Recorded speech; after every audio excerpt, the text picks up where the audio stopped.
Hello and welcome to my YouTube channel once again. Today we have the case of the Bedrin family. They were at that time a powerful and quite united family, to tell the truth, until out of nowhere, one day, they decided not to leave their house anymore. Obviously, this was quite big news where they lived, and over time it got worse and worse.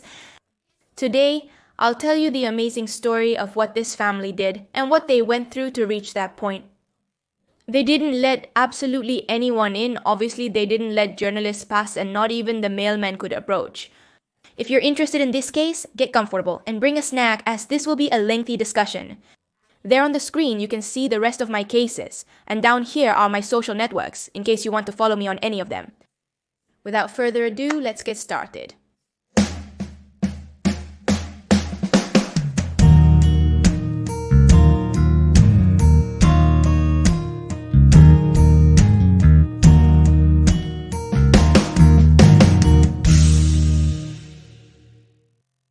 The aristocratic Bedrin family, who held noble titles, traces its lineage to the 17th century.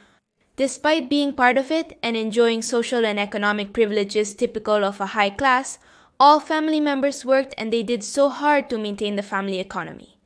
They were known as normal people, good neighbors, nothing out of the ordinary, until around the year 2000. What you see right now is the family tree, and it's a pretty important part of this whole story, so that it is understood to the letter. The person at the very top is the matriarch of this family, Ghislaine de Bedrins. I apologize if I mispronounce anything. But the fact is that all of this is in French, and therefore I don't do that accent very well. Below her are her children, Ghislaine, who is the main person in this case, and her brothers Charles, Henry, and Philippe. Along with them are also their spouses, Christine de Bedrins, John Marquand, and Brigitte Martin. Their children are also in this picture. However, I'm not going to include Philippe's children, as they didn't participate in this case as much as the others. Let's begin from Ghislaine's perspective. She faced issues with her children's school, Le Femme Secrétaire. At that time, Ghislaine was more worried than anything else because the school seemed to be closing and her children were in their last year. She wanted it to continue along with other very concerned parents. That year then, there is a legal dispute on the part of Ghislaine and the parents of the students against the then direction of the school. In Mancarota, they united to prevent the children from losing years of education and took control of the school. Along with them, to help them legally, there was a man named Vincent David, a lawyer who at that time managed to win the case. After the trial, Ghislaine became the director of the facility. However, the school's bankruptcy was not a lie and her problems persisted. That is, she needed many things. She lacked supplies, needed maintenance, as this building was quite old, and on top of that, their computers were obsolete. While she was getting stressed again, Vincent David recommended someone to her. He told her to consult her computer problems with Terry Tilly, who apparently had a maintenance company. What Ghislaine didn't know at that moment was that he wasn't recommending Tilly's company because he trusted their work. Rather, he was doing it because he owed him money and thought that maybe, by giving him work, he could get it back. At first, Terry Tilly's appearance didn't make much of an impression. He was a thin man with glasses, dressed normally, always in a suit. He really didn't seem like an out-of-the-ordinary person. Let's say he was a non-intimidating person. But as time went by, he became increasingly trusted by Ghislaine, becoming indispensable to her. What I mean is that during this stressful time, Ghislaine had many problems that Tilly seemed to be able to solve without any trouble. Every time something happened, he had an answer ready the next day. He also seemed to pay a lot of attention to what she was saying, be attentive to what she needed, and always serve her. In fact, he had managed to solve the problem with the computers in just one day. Therefore, for her, Tilly became a very trusted person very quickly. She could ask him anything without having to worry, as he would have a sure answer. Over time then, the relationship between these two people went from formal work to directly being close friends. He seemed so competent, always busy, going to different jobs in many places. He always had some shift somewhere, some conference, something to do, which gave him more of a busy look, a businessman, which in a way also gave him even more confidence. It also helped that the lawyer who introduced him to this person told him that he was very powerful, that he owned companies and knew other people. wealthy, and very powerful. She blindly followed his advice based on all these compliments towards him. She started sharing details about her life, family, and the difficulties in her marriage, including issues with the inheritance. At first, Tilly listened to her and was gathering and storing information. All of this was to use it later. And while she waited for the story to unfold, she was giving Ghislaine advice on how to manage the school. In fact, seeing how she tried to help her, she asked Vincent David why this powerful person would want to give her advice. And he told her that Tilly was interested because he saw potential in the school, and that the reason behind why they were able to take over the school and change its direction was because he had influenced the highest executives, making Ghislaine think that she actually owed the recovery of the school to Tilly.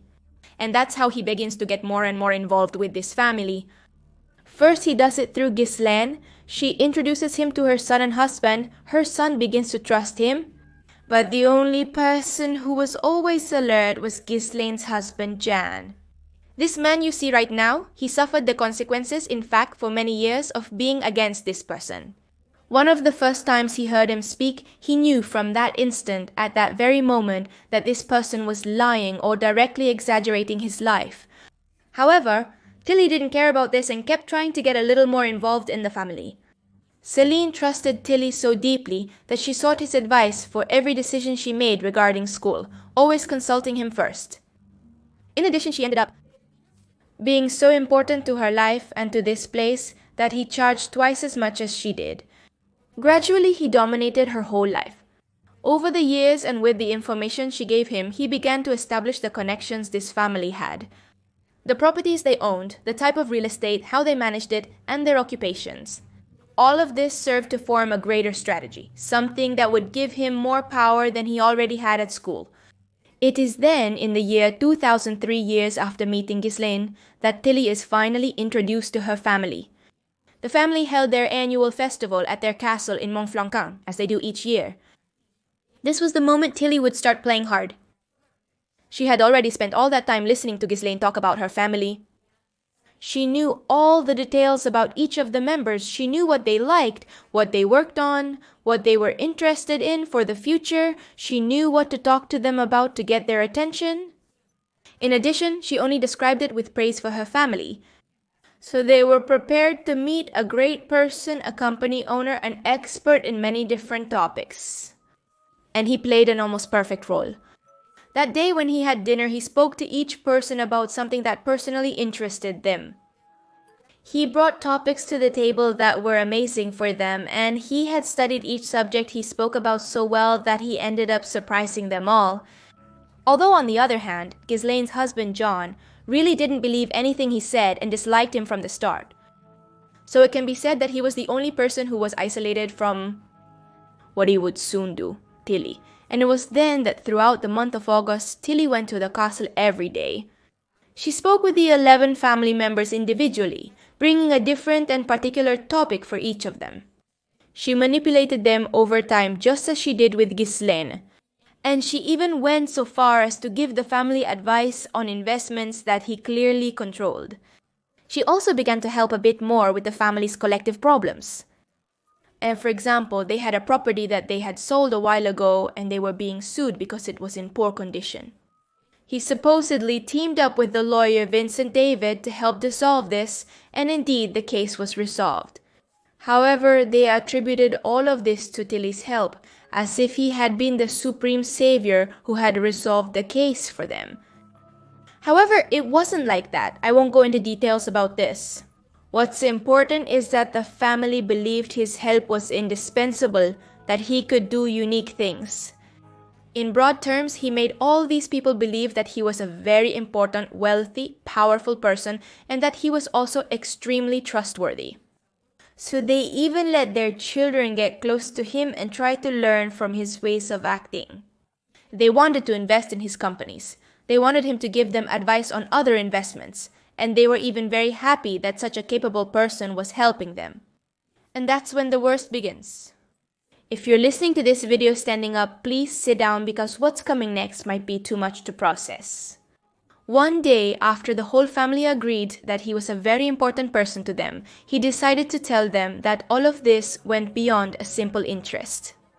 Tilly told them that she was a secret agent, a member of a secret government organization whose purpose was to fight against corruption in all its forms.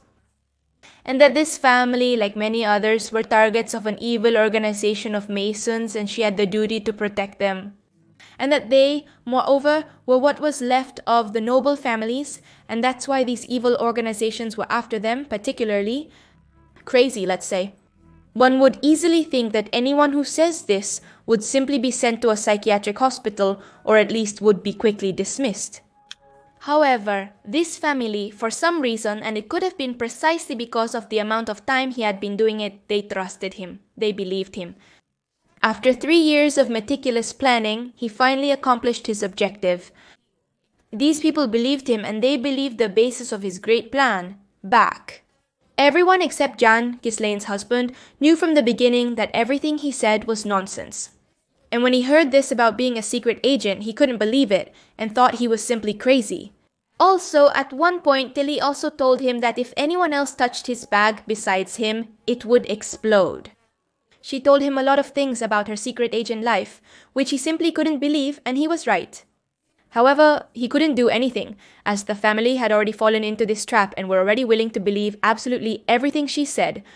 The manipulation was so good that after a while, she managed to get the family to expel Ghislaine's husband, saying he was part of the enemy group.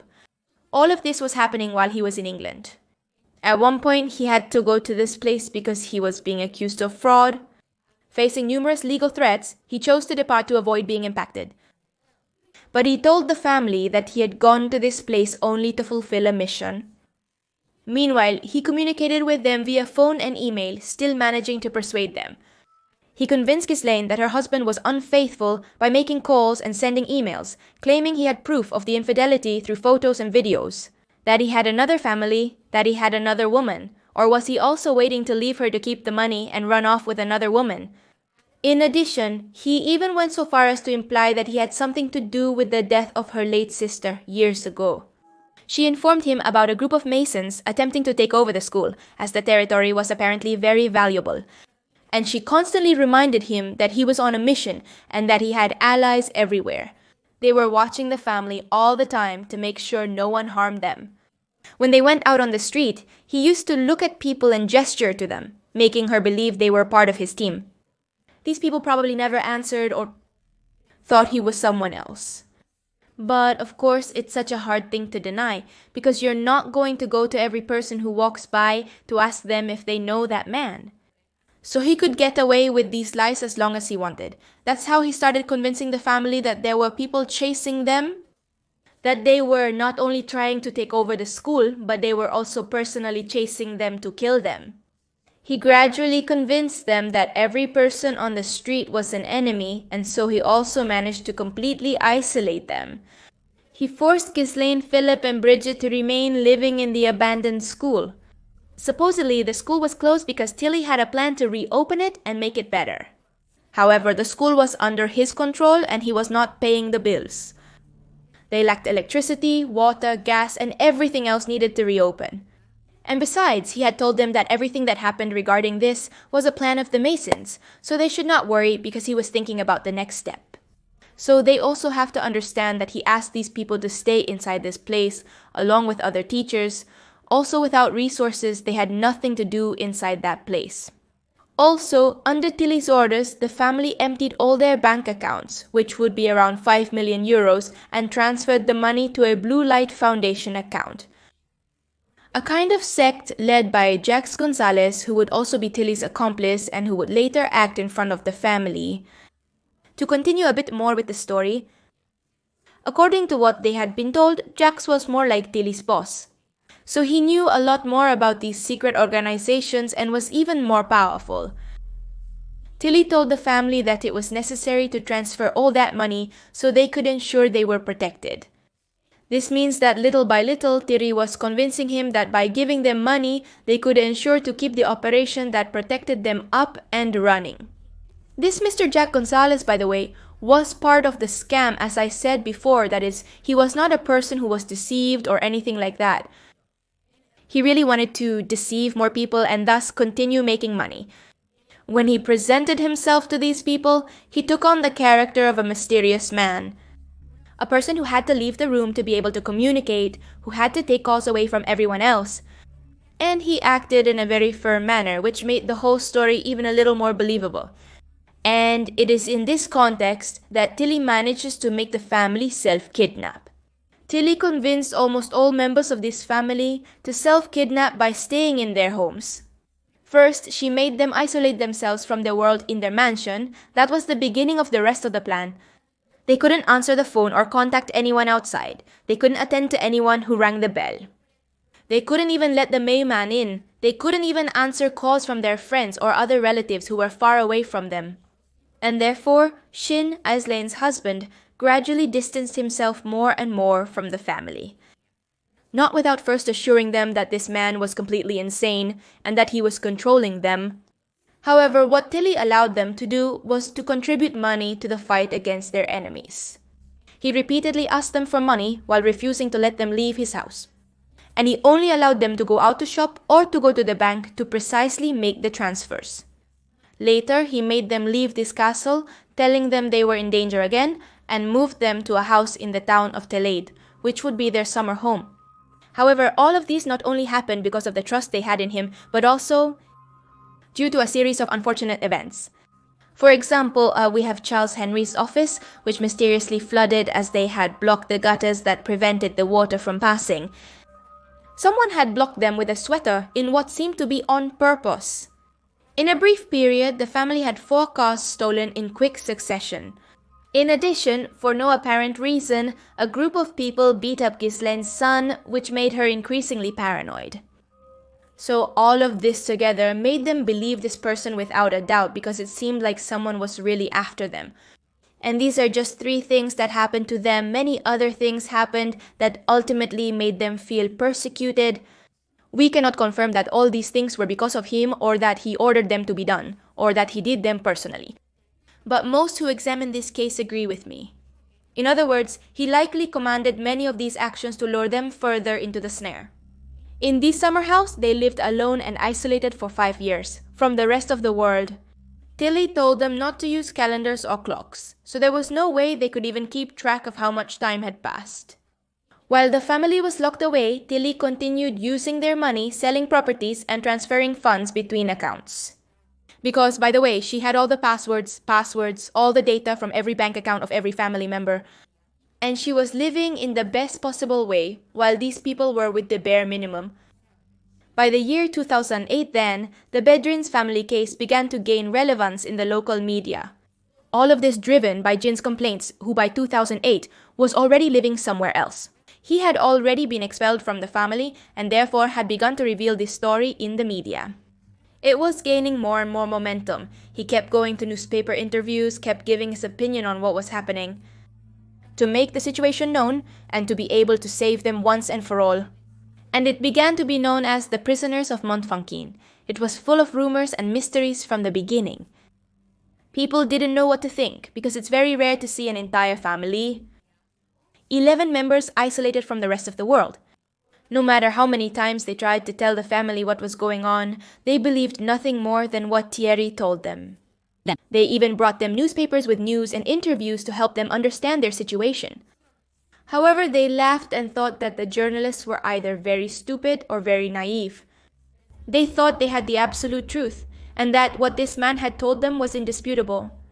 However, it is from this that some of the members begin to realize that something was happening. But very slowly. However, Tyrion, instead of being affected by all this, rather used it to his advantage to say that evil forces were trying to persecute the family. So he made them leave, to leave this house and settle where he was, which was England, more specifically Oxford.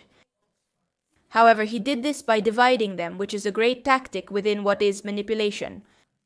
Why? Because, well, large groups of people are not as easy to control as a smaller group.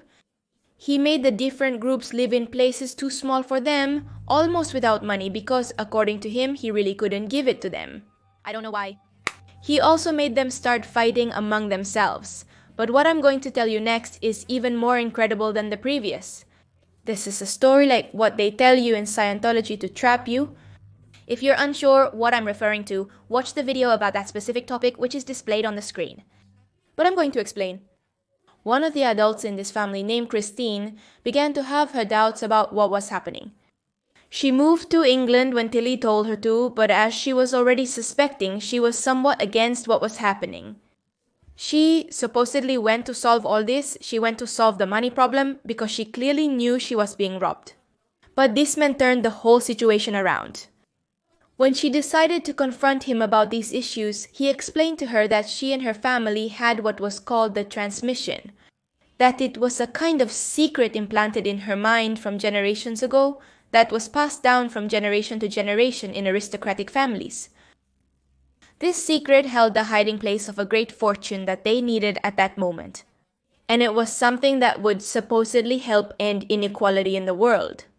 The good thing about this actually is that she didn't fall so easily.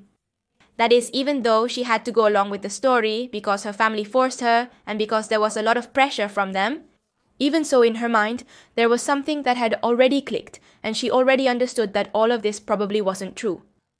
The first thing she thought about this story is that it was ridiculous. Since she couldn't escape from all of this, she decided to help Tilly look for the transmission, to search for this treasure, to find that memory that she supposedly had lost in her mind. Despite her best efforts to remember, she couldn't because it didn't exist.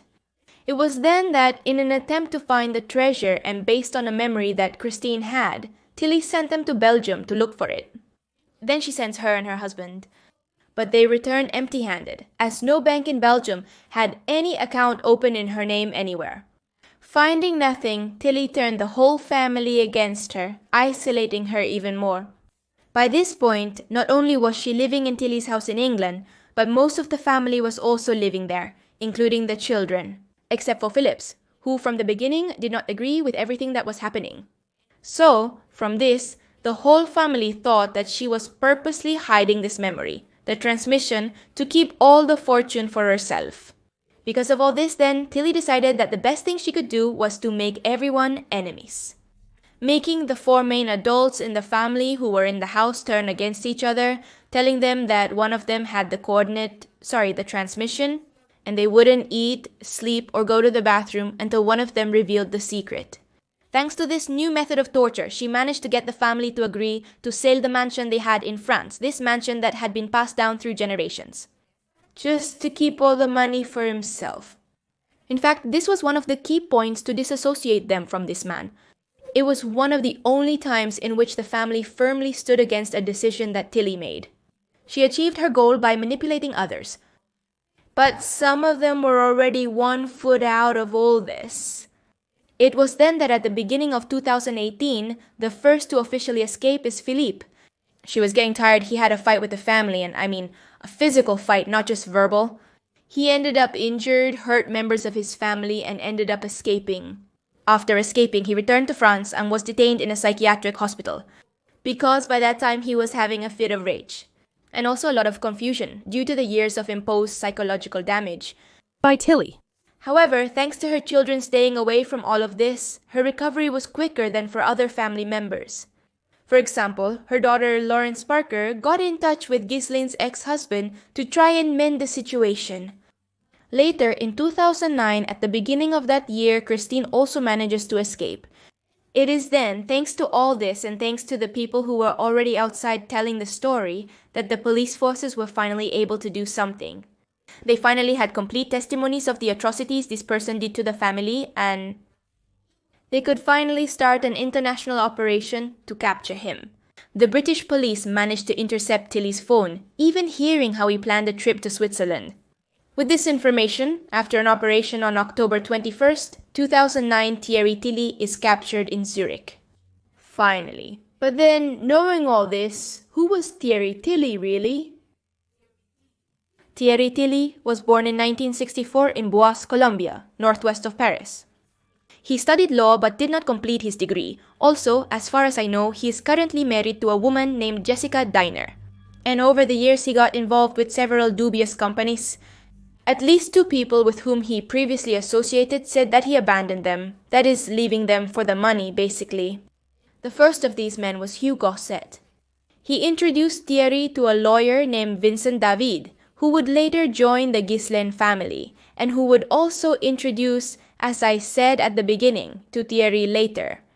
According to David, he says that at first, this person hired him for legal work in a real estate development, but never paid the fees.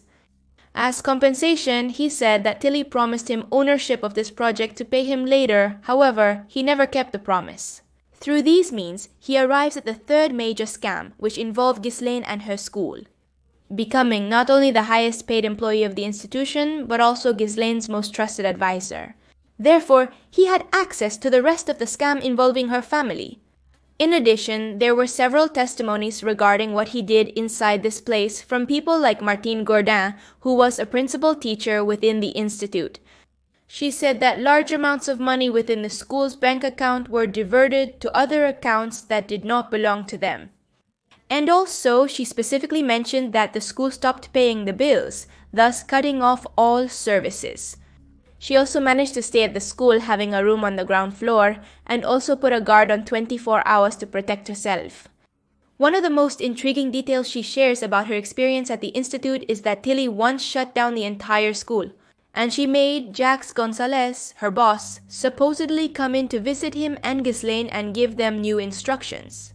What she tells is that no one saw him, they were only somewhat scared by this person's attitude. But a teacher also said she saw a short man with a hat walking quickly through the corridors, which was a story they could never forget simply because it was such an unusual scenario. This is what Tilly was doing. There really isn't much data about her childhood, as most of the things she said later are made up, mostly because her father was alive, and in fact he was at the trial where he testified that everything he said was a lie. So I can't say more about who this man was because in fact we don't know. On the other hand, he also made Ghislaine divorce her husband Shin, who was expelled from the house in a very strange way.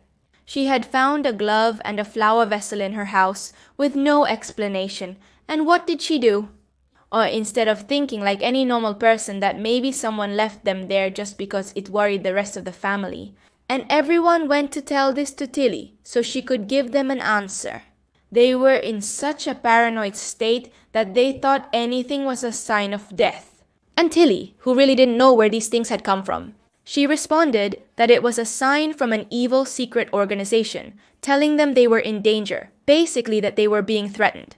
And on top of that, she added that Jin, Ghislaine's husband at the time, was with them, was part of the organization, and was plotting against her. I must say that she really didn't like him at all. She knew that he recognized his deceptions from a distance, so she wanted to get rid of him.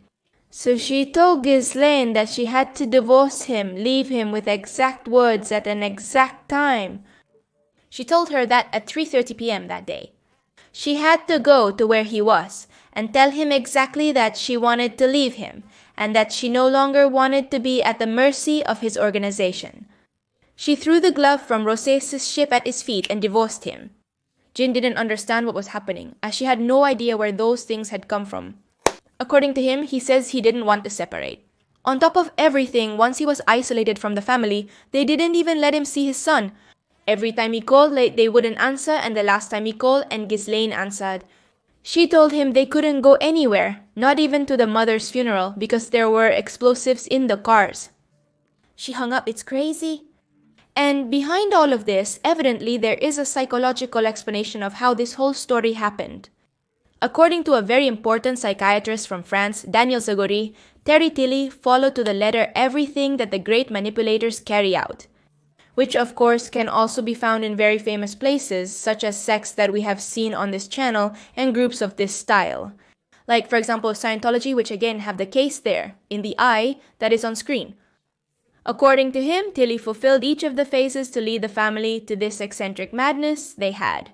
First, she took care of identifying and taking advantage of each member's weaknesses. That is, she studied them very closely. Well, taking advantage of this, she implanted conspiracy theories in each one, ensuring that the family was in danger and that there were evil forces pursuing them. And to secure this image of an omniscient person she studied every topic to always have an answer. And finally, one of the biggest tactics used in manipulation, which you can also see in couples themselves, is to remove them from all external influence. She cut ties not only with neighbors, people from the house services, with the police who came in, with journalists, with everyone, but she also cut ties with other relatives who knew what she was doing.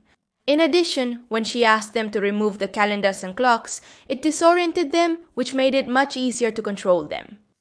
Likewise, during the trial, he was examined to see if he was a psychopath, and news was not only that. He was a very intelligent man, with a very good memory, who managed to follow things step by step. To definitively control them as a sect or an organization of this style would do. He used his resources, intelligence, and everything else to control the family and temporarily become a millionaire, knowing it wouldn't last forever.